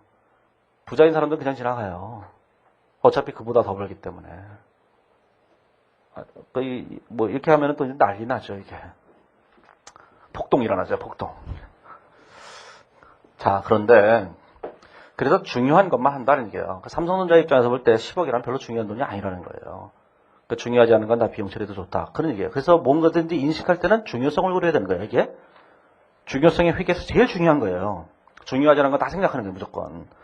자, 그 다음에 그 다음에 표현을 보시면 재무제표 간 요소의 상호 연관성은 특정 요소의 정의 및 인식 기준을 충족한 항목, 예를 들어 자산을 인식하는 경우 또는 수익이나 비용 같은 다른 요소가 자동적으로 인식되어야 하는 것을 말한다. 이렇게 돼 있는데 그게 무슨 뜻이냐면 이런 거죠. 좀 아까 얘기했던 거예요. 이렇게. 우리가 수익을 인식하려면 반대편에 뭐가 있어요? 자산이 있다. 그런 얘기죠.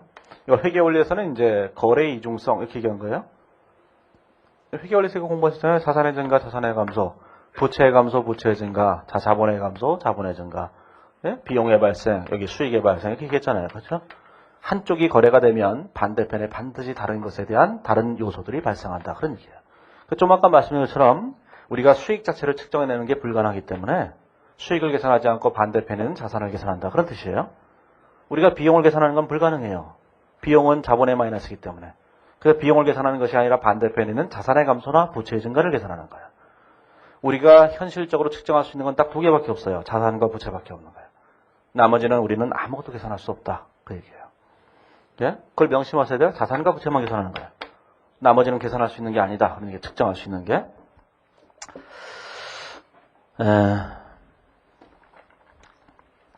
자, 뒤로 넘어가 보시면, 이제 51페이지에 가보면, 자, 이제 뭐가 되어 있냐면은, 요소별 인식인데, 자산을 어떻게 인식할 것인가, 하나씩 설명이 되어 있어요. 그런 것들은 각자 그냥 읽어보시면 돼요. 뭐, 대단한 얘기가 있는 것이 아니기 때문에, 읽어보시면, 자, 좀 아까 여기 토지를 예를 들어서, 여기다 이제 토지를 제가 예를 들어서 자산에 대한 얘기를 했잖아요. 그랑 똑같은 얘기로 부채에 관한 얘기가 또 있는 것일 뿐이에요. 그냥 읽어보시기만 하면 되고. 그 다음에 수익의 인식과 비용의 인식이 있는데, 거기 파란색이 굉장히 많잖아요. 그거는 4장에 가면 나와요. 챕터 4장에 가면 얘기를 할 거예요. 챕터 4장. 4장에 가면 수익의 인식이 나오는데, 여기 가보면 또 나와요. 잠깐 그 4장을 잠깐 보시면, 어디냐면은, 거기 보시면 그 4장에 가보면은 여기 나온다고. 158페이지, 159페이지 정도 보면 나와요. 158페이지 보면 수익의 인식 이렇게 나오잖아요. 그래서 거기서 자세하게 나오니까 여기서는 뭐 안 읽어보셔도 상관은 없어요.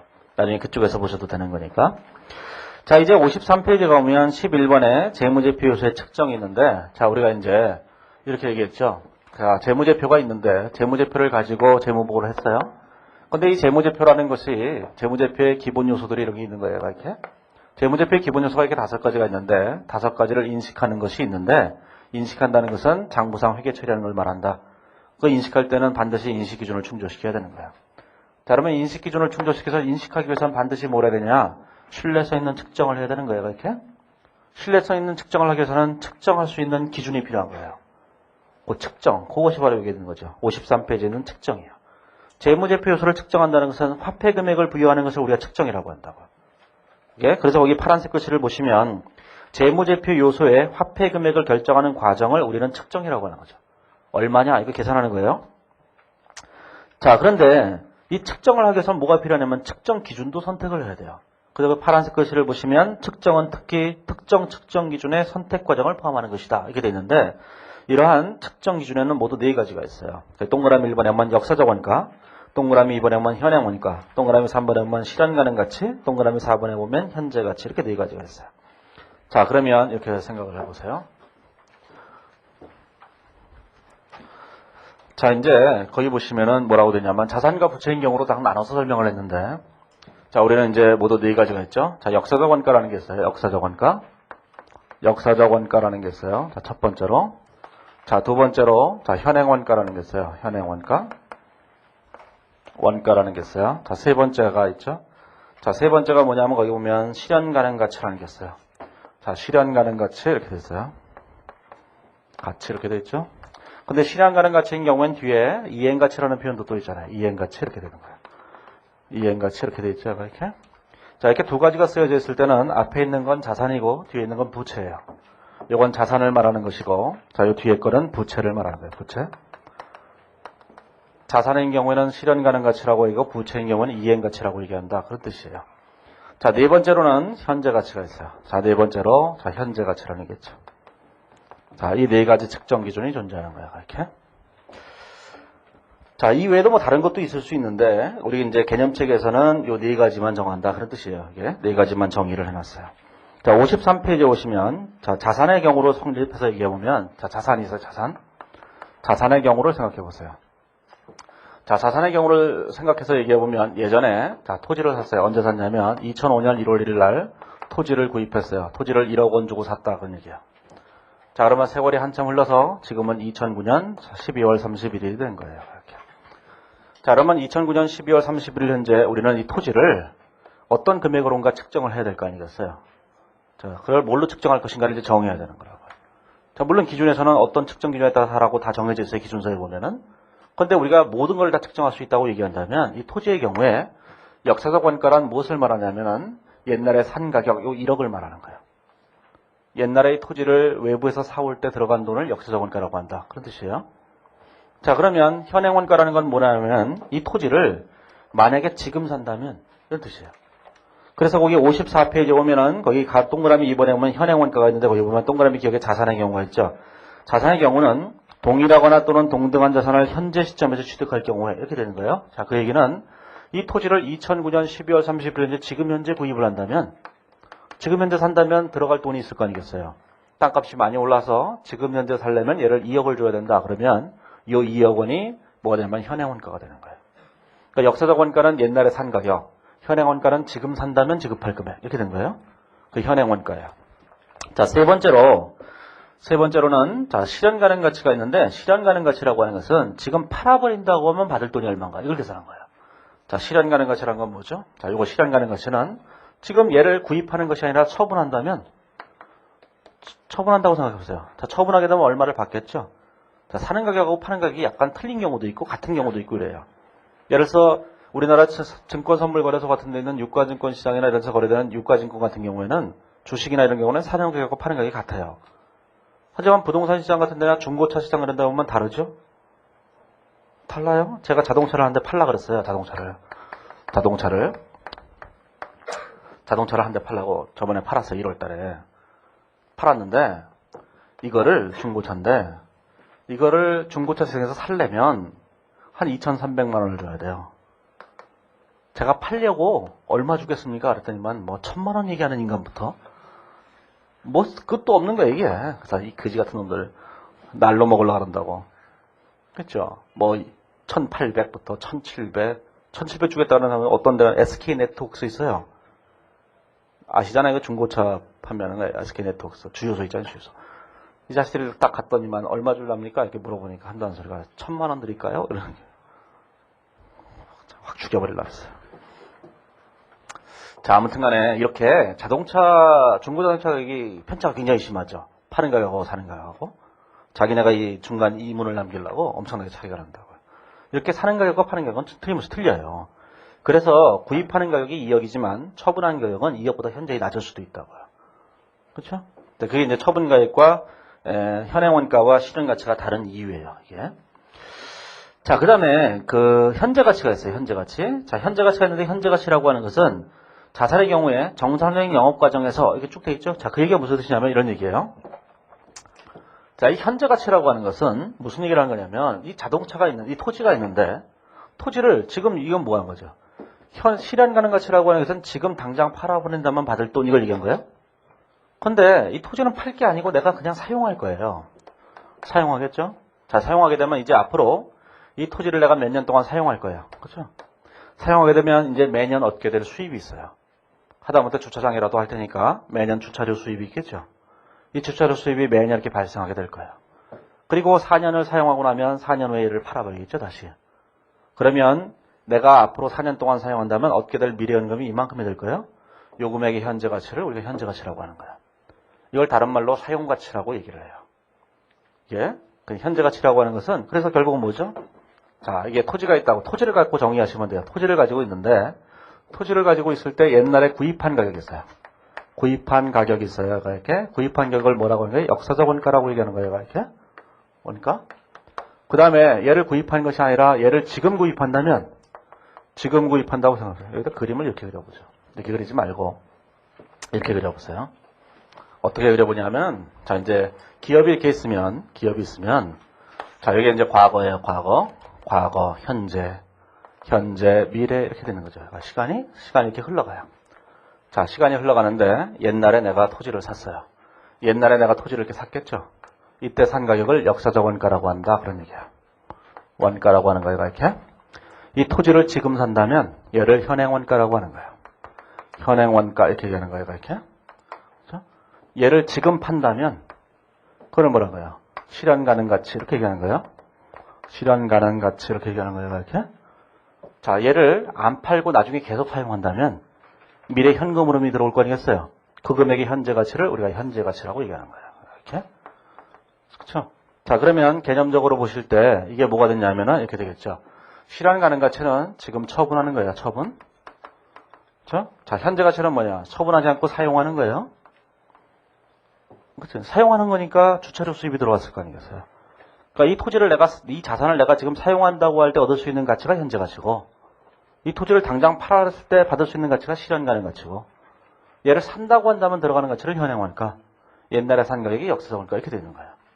그러면 이쪽이 없잖아요. 이쪽이 없다고 이쪽이. 그렇죠? 이쪽이 왜 없어요? 이미 팔았으니까 우리 게 아니잖아요.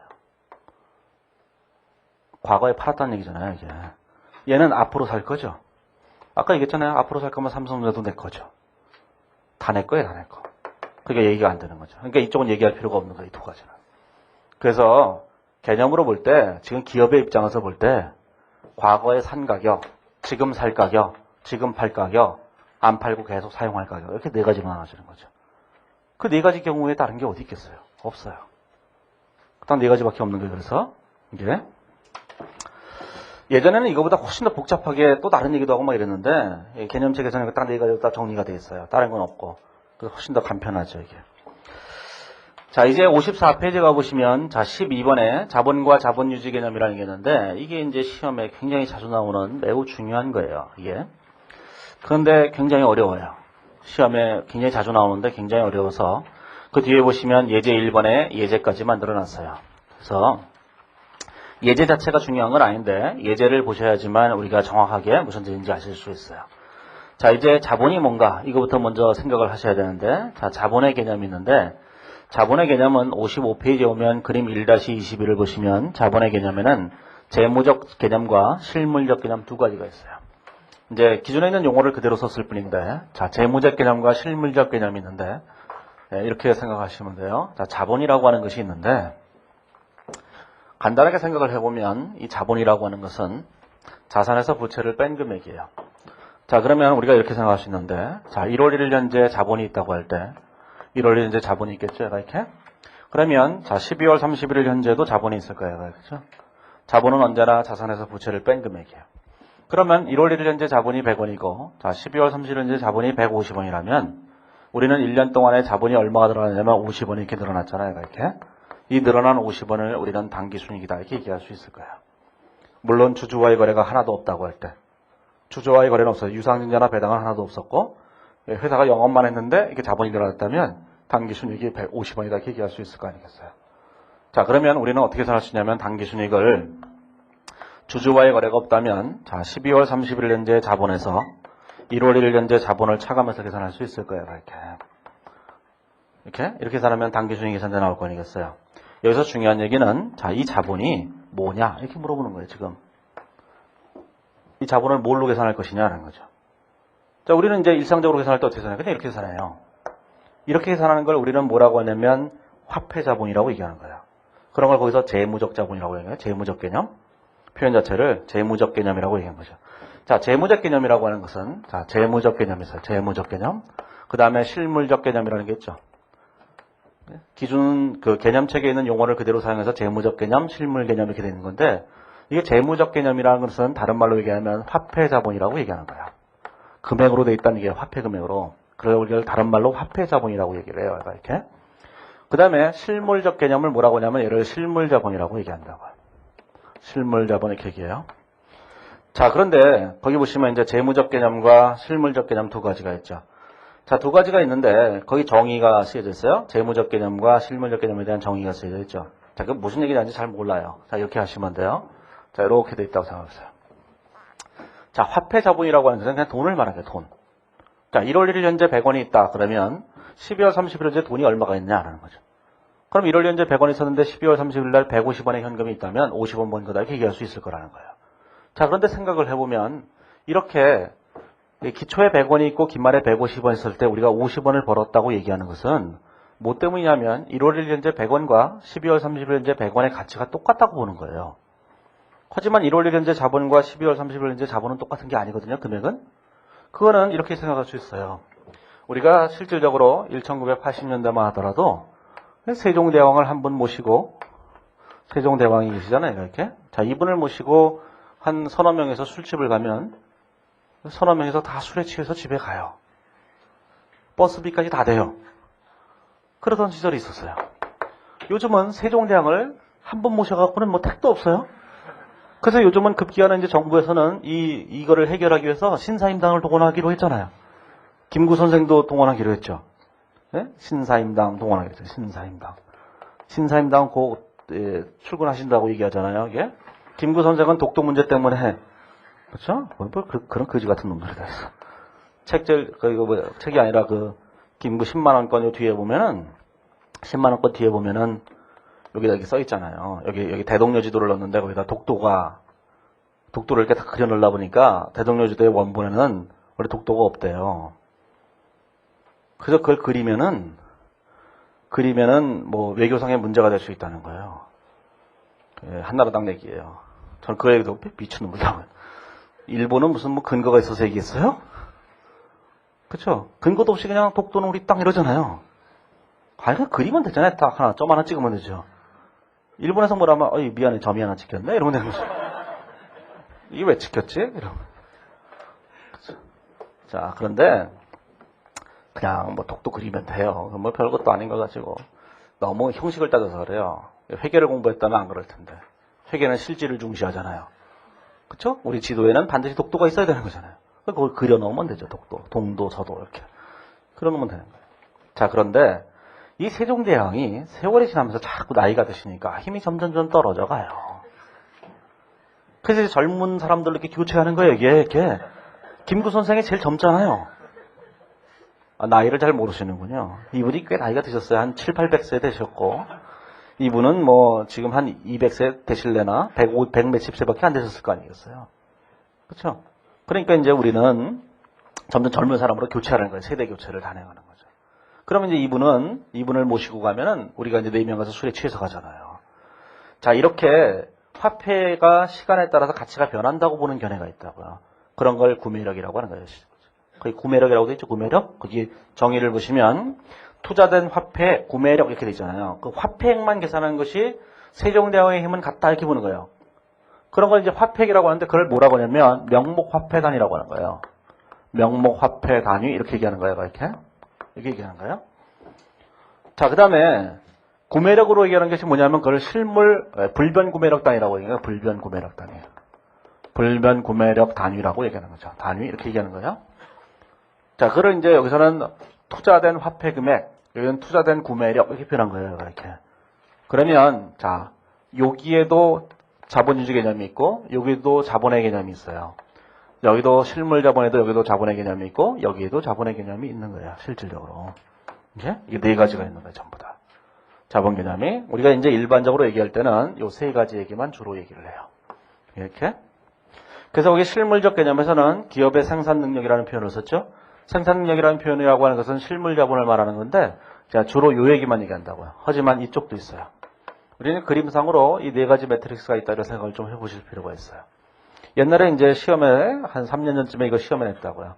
실물 자본이라고 하는 것은 무조건 불변 구매력 단위로만 측정하는 것이다. 이렇게 시험에 나온 적이 있어요. 그래서 틀렸죠. 불변 구매력 단위만 있는 것이 아니라 명목 화폐 단위도 있는 것이니까 그게 나온 거예요.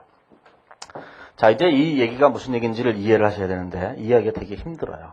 그래서 55페이지 오면 거기는 가로 2번에 오면 자본주의 개념과 이익의 계산이 쭉 써져 있는데 백날 읽어봤자 무슨 얘기인지 몰라요. 그래서 뭘 해야 되냐면은 뒤에 나오는 57페이지에 있는 57페이지는 자본주의 개념을 읽어보셔야 되는 거예요. 그 예제를 읽어보셔야 되는 거예요. 56페이지 오면 그림 1-22를 보시면 여기 써놨죠? 이 그림이에요. 1-22가 그럴 줄 알았으면 괜히 그리고 있었죠. 그러니까 일단 제가 뭘 그리면 그리기 전에 앞뒤를 넘겨보세요. 물론 저도 그게 있는지 처음 알았어요. 지금. 그게 왜 거기 있었지? 그럼 보라 그랬을 텐데. 자, 그러면 이제 거기는 예제를 통해서 이 개념이 뭔지를 정확하게 이해를 하셔야만 시험장에 가서 이 문제를 풀 수 있다고요. 자, 그래서 이제 거기는 예제를 가지고 하는 건데 예제 자체는 중요하지 않아요. 이 예제는 이 자본주의 개념에 대한 이해를 돕기 위해서 예제를 만들어 놓은 것일 뿐이지 그 자체가 시험에 나오진 않아요. 그러니까 요거는 그냥 이해하는 용어로만 사용하는 거죠. 자, 이제 이렇게 생각을 해보세요. 자, 그 예제는 무엇을 얘기하는 거냐면 제일 처음에 회사가 1월 1일 날 1,000원의 돈을 투자했다는 거예요. 1월 1일 날 1,000원의 돈을 투자를 해서 사과 판매업을 개시를 했는데 1년이 지나고 나니까 이 사과를 2개를 사서 팔았더니만 1년이 지나고 나니까 1,600원이 됐다. 그런 뜻이에요. 자, 그러면 자 1월 1일 날 얼마가 있었냐면 1,000원이 있었어요. 자, 12월 31일 날 얼마가 있었냐면은 1,600원이 됐다. 그런 뜻이에요. 이렇게. 자, 이제 우리는 자본주의 개념에는 3가지가 있는 거예요. 명목 화폐 자본이라는 게 하나 있고 그 다음에 불변 구매력 자본이라는 게 있어요. 이걸 불변 구매력 자본이라고 한다고요. 왼쪽에 있는 56페이지에 있는 거기 있는 그 그림을 보시면 돼요. 거기 그림 1-21을 보시면 명목 재무자본, 불변 구매력 재무자본, 재무자본은 다른 말로 화폐자본이라고 하는데 기준에서 재무자본이라는 표현을 써서 여기도 재무라고는 표현을 쓴 거예요. 그 화폐자본이라고 써도 같은 표현이에요. 자, 실물자본이라는 게 있고 실물자본이라는 게 있잖아요. 그렇죠? 실물자본은 여기서 명목화폐 단위만 얘기하는 거예요. 주로 이 예제에서는. 자, 그러면 자 이렇게 된 거죠. 여기서 뭐가 되냐면 화폐자본, 명목화폐자본이라는 게 있어요. 자, 두 번째로 뭐냐면 자 불변 구매력 자본이라는 게 있죠. 자, 세 번째로 뭐냐면 자 실물자본이라는 게 있고 3가지가 있는 거예요. 자, 어떤 경우든 간에 기초에는 1,000원이고 기말에는 1,600원이에요. 어떤 경우에도 기초에는 1,000원이고 기말에는 1,600원인 거라고요. 이렇게. 자, 우리는 뭘 계산하냐면 자본유지 개념에서는 12월 30일 현재 자본을 계산하는 거예요. 자본이. 어떤 자본을 계산하냐면 1월 1일 현재 자본과 동일한 가치를 갖는 자본이 얼마인지를 계산하는 거예요. 1월 1일에는 틀림없이 1,000원씩 있었잖아요. 1,000원과 똑같은 가치를 갖는 기말 금액이 얼마인가를 계산하는 거예요. 이게. 자, 그걸 계산하는 건데, 자, 12월 30일 현재 자본을 먼저 보시면, 자, 명목화폐 자본에서는 뭘 얘기하는 거냐면, 1월 1일 현재의 1,000원은 12월 30일 현재 1,000원과 동일한 가치를 갖는다. 이렇게 보는 거예요. 세종대왕의 힘은 같다. 이렇게 보는 거예요.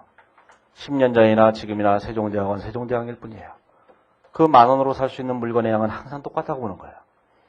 그렇죠? 그게 명목화폐 자본유지 개념이에요. 자, 불변구매력 자본유지 개념에서는 뭘 얘기하냐면 1월 1일 현재 1,000원의 가치는 12월 30일 현재로는 다른 가치를 갖고 있어요.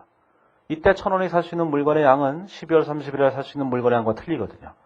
그거를 우리는 일반적으로 뭐라고 하냐면 물가 상승이라고 얘기한다고. 그렇죠? 물가가 지속적으로 계속 상승하게 되면 인플레이션이 되잖아요. 그러면 거기 인플레이션율이 있어요. 물가 상승률이. 57페이지에 보면 물가 상승률이 가로 2번에 보면 10%라고 되어 있는데, 자, 10%를 해보면, 자, 이게 1,000원 곱하기, 자, 1.1을 곱해보세요. 그러면 10%가 늘어나는 거예요? 1,100원이죠. 자, 이게는 무슨 뜻이냐면, 1월 1일 날 1,000원으로 살 수 있는 물건의 양과 똑같은 양을 사기 위해서는 지금 1,100원이 필요하다. 그런 뜻이에요. 뭐 이렇게 생각하시면 돼요. 대학교 들어갈 때, 그 6개월짜리 한 학기 등록금을 내는데, 옛날에는 300만 원이면 됐는데, 지금은 500만 원이 필요하다. 그 얘기를 말하는 거예요, 이게. 그러면 300만 원과 500만 원 같은 가치를 갖고 있는 거예요. 그렇죠? 자, 그 다음에 실물 자본유지 개념에서는 무엇을 얘기하는 거냐면, 이 1,000원으로 사과 2개를 살 수 있었어요. 사과 2개를, 이렇게. 사과 2개를 살 수 있었는데, 기말에도 사과 2개를 살 수 있으면 되는 거예요, 무조건. 그러면 기말에 사과 2개라고 하는 실물을 말하는 거예요, 실물. 이거를 이제 실물 생산 능력이라고 표현하는 거라고요.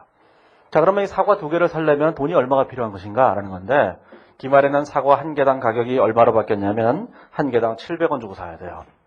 자, 700원을 주고 사야 되죠? 자, 그래서 얼마냐면 1,400원이 되는 거죠.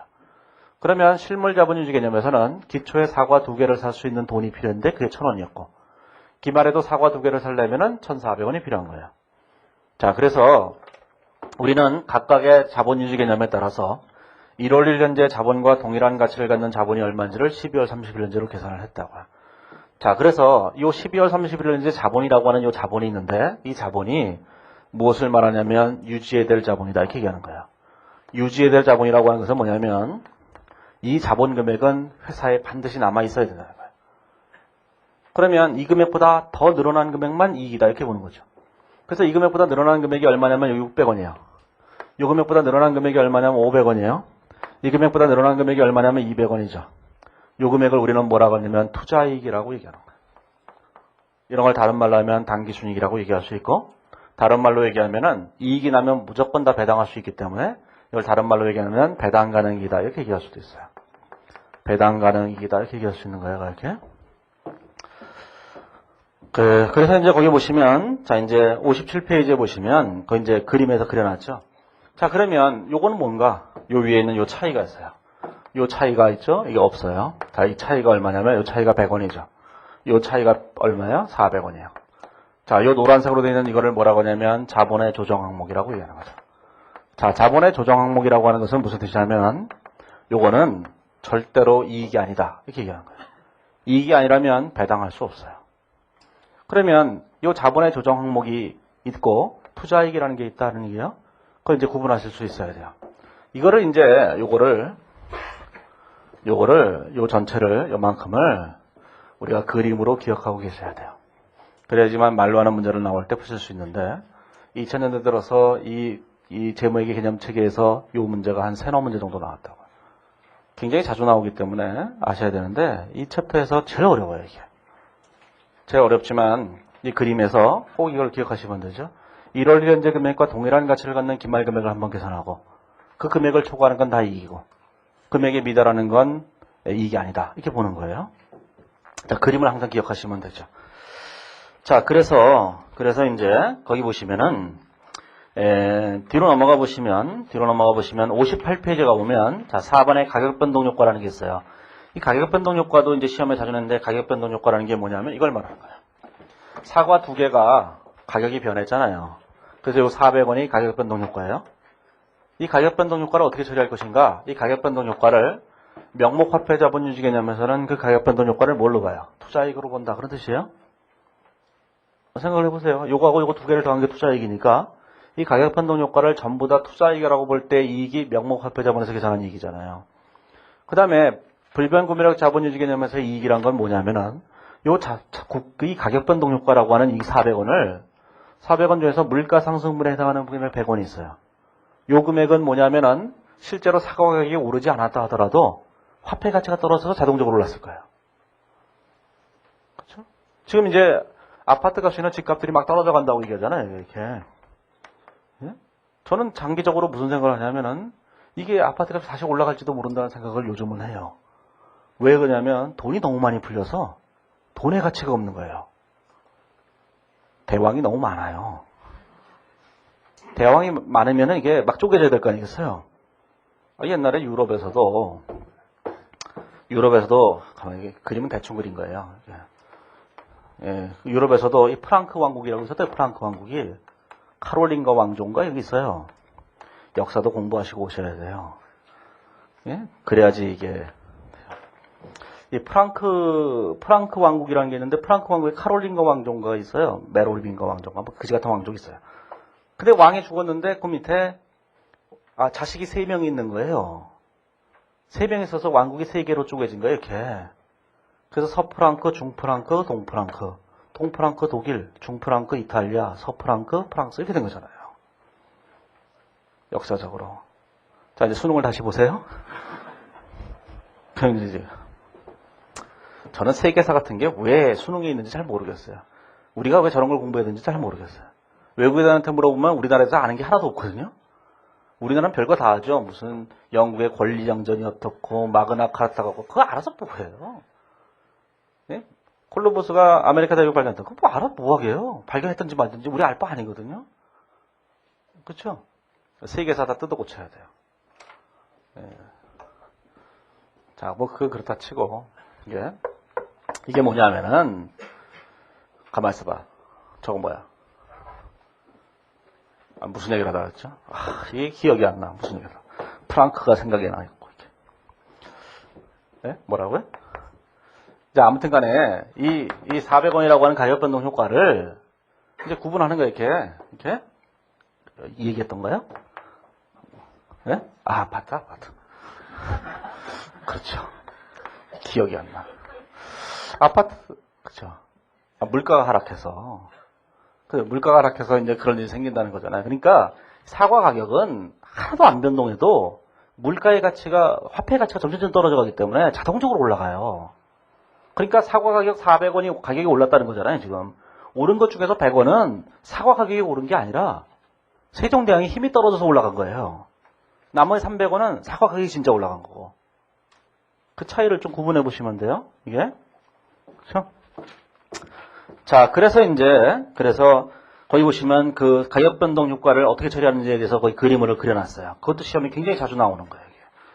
자, 그런데 우리 현행회계에서는 뭘 사용하는 거냐면은, 우리나라 현행회계에서는 이걸 사용해, 이거를. 자, 이거를 사용하게 되면 이게 우리나라 기준이에요. 이게 우리나라 세계적으로 이걸 사용한다고. 자, 이걸 사용하게 되면 무슨 문제가 되냐, 그러죠. 이걸 사용하게 되면 이런 문제가 생기는 거예요.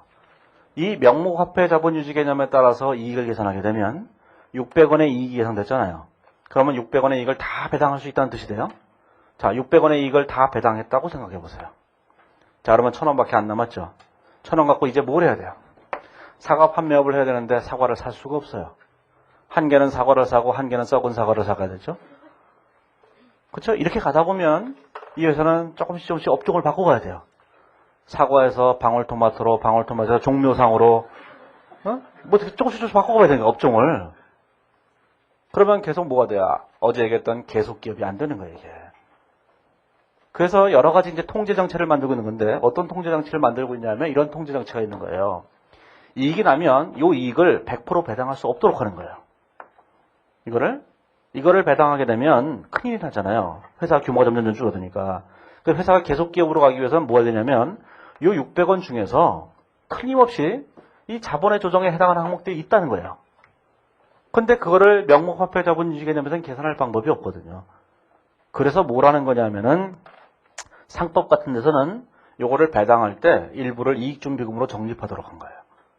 그 다음에 상장법인 같은 경우에는 뭐 배당이익 계산서라는 게 있어갖고 배당 가능 이익을 계산해요. 그래서 일정 금액 이상 배당할 수 없도록 해놨다고, 상장법인 같은 경우에는. 그래서 어떤 한계를 둔다고, 이게.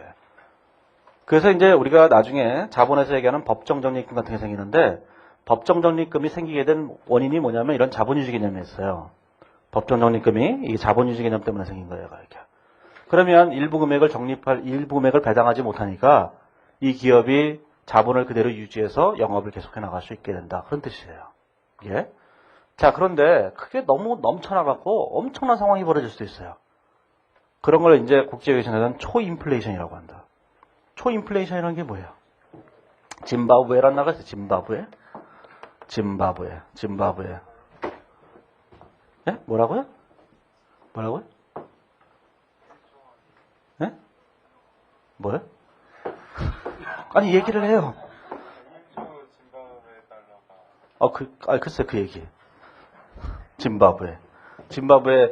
짐바브웨에서는 뭐, 배추 한 포기를 사가려면, 리어커로 이제 화폐를 싣고 가야 돼요. 걔네들 화폐는 재밌어요. 화폐 여기 써 있는 거예요. 500억 달러. 이렇게 써 있는 거예요. 이렇게. 이거를 갖다 주면은 배추 한 포기 줘요. 그럼 배추 한 포기 팔면서, 아줌마 배추 한 포기 얼마예요? 500억 달러예요. 그러면, 좀 깎아줘요. 그러면, 아니, 500억 달러인데 어떻게 깎아줘요? 그러면, 그래도 좀 깎아줘요. 450억 달러, 이런 정도로. 그렇게 하면 그러죠. 알았어요. 그러면 700억 달러만 내세요. 아니, 방금 500억 달러였잖아요. 그 사이에 올랐어요. 이렇게. 이게 초인플레이션이에요. 그냥 머뭇거리면 오르는 거예요, 그냥. 머뭇거리면 안 돼요. 그냥 막 사야 돼요, 그냥. 이런 데서는 뭐 화폐라는 건 별 의미가 없어요. 물물 교환 외에는 뭐 별 방법이 없는 거예요. 이런 초인플레이션 상황에서는 이런 거 다 필요 없는 거죠. 이게 무슨 의미가 있어요? 세종대왕 이미 다 승하하셨어요. 예? 판이 끝난 거예요, 이게. 이런 상황에서는 아무것도 필요 없는 거잖아요. 그런 경우에 특수한 회계도 있다고 얘기해요.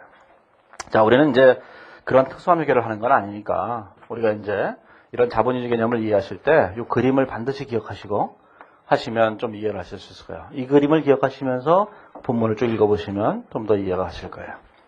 나중에 시험에는 굉장히 자주 나오는데 이야기는 되게 힘들어요.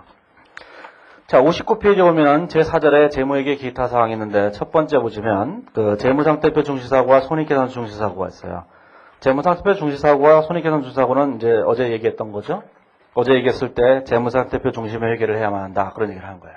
그럼 두 개의 차이가 뭔가 이런 거죠. 아주 오랜 옛날, 아주 옛날에는 손익계산서를 중시했던 시대가 있었어요. 자, 재무상태표를 중시하던 시대와 손익계산을 중시하는 시대가 있었는데 손익계산서를 중시하는 시대에서는 항상 올바른 이익을 계산하는 게 가장 중요한 거였다고요. 이때는 항상 뭐였냐면은 수익에서 비용을 뺀 금액으로 단기순을 계산하는 게 기본적인 목표였어요. 이때 가장 중요한 개념은 대응이라는 거예요. 대응. 수익 비용의 적절한 대응. 이게 회계에서 가장 중요한 거예요. 그 대응만 시키면 돼요, 무조건. 자, 그런데 대차표, 재무상태표 중시사고에서는 무슨 얘기냐면은 수익과 비용의 대응 이런 건 관심이 없고 자산부채의 올바른 평가만이 관심 있는 거예요. 자산부채를 올바르게 평가하는 것만 관심이 있어요. 그래서 우리 현대 회계는 이런 입장에 있지 않다. 그런 얘기예요. 이런 입장에 있는 것이 아니라 이런 입장에 있어요. 이런 입장에. 그래서 자산과 부채의 올바른 평가가 재무회계에서 가장 중요한 논점이 되어가는 거예요. 자, 그런데 생각을 해보면 그렇다고 해서 대응이 죽어버린 것도 아니에요. 대응도 아직도 살아남아서 언제 이 전세를 역전하려고 노력하고 있거든요. 세월이 한참 지나고 나면 이 대응이라는 것이 다시 전세를 만회해서 다시 역전될지도 모르죠. 하지만 지금 현대사회는 다 어디에 있냐면 여기에 있다. 그러네요. 재무상태표 중심의 회계에 있어요. 나중에 이제 우리가 하다 보면 자산에 대해서 손상회계라는 걸 수도 없이 많이 하게 될 텐데 그게 자산이 올바르게 평가하기 위해서 우리가 하는 거예요. 전부 다. 자, 그래서 이제 그냥 그 정도로만 아시면 돼요. 그래서 제일 밑에 그림 1-25가 있는데 이건 이제 사상적인 얘기지 이제 시험에 나오는 건 아니기 때문에 사상적으로 재무상태표를 중시하는 사고에서는 자산부채의 올바른 평가가 제일 중요한 거고 손익계산서 중시사고에서는 수익 비용의 적절한 대응이 제일 중요한 것이다. 이런 판단을 먼저 하셔야 돼요. 그럴 때 우리는 4장이나 5장 같은 데 가보면 자 4장과 5장이 있는데 4장은 수익과 비용의 인식이 있어요. 5장에 보면 건설계약이 있다고요. 건설계약이. 이 두 가지 쪽에 가보면 수익 비용의 적절한 대응이 얼마나 중요한 것인지가 나와요. 이 두 가지는 손익계산서에 관한 얘기를 하는 것이기 때문에. 그렇죠? 자, 그래서 대응도 아직도 중요한 것이다 라는 생각을 해보실 필요가 있어요. 자, 뒤로 넘어가 보시면 어제 취득원가주의는 어제 말씀드린 거니까 자, 61페이지에 보면 보수주의라는 게 있는데 자, 보수주의라는 건 무엇을 말하냐면은 거기 파란색 글씨로 이렇게 되어 있어요. 선택 가능한 회계 처리 방법이 있는 경우 이익을 낮게 보고하는 회계 관습을 우리가 보수주의라고 하는 거죠. 되도록이면 회사가 안 좋은 방향으로 회계 처리하는 거예요. 그런 걸 보수주의라고 해요. 자, 이러한 보수주의가 두 번째 문단에 보시면 뭐라고 되어 있냐면은 보수주의는 무조건 이익을 낮게 보고하는 방법을 선택하는 것이 아니다. 확률적인 의미에서 50%의 확률로 선택할 수 있는 두 가지 회계 처리 방법이 있을 때 그중 낮은 것을 보고하는 방법일 뿐이다. 이렇게 되어 있어요. 자, 이렇게 하는 게 아니에요. 옛날에 이제 세무사 시험에도 그런 걸 나왔었는데 우리가 이제 A라는 방법으로 하게 되면 당기순이익이 1억이에요. 자, B라는 방법으로 하게 되면 당기순이익이 얼마냐면 2억이라고요. 이렇게.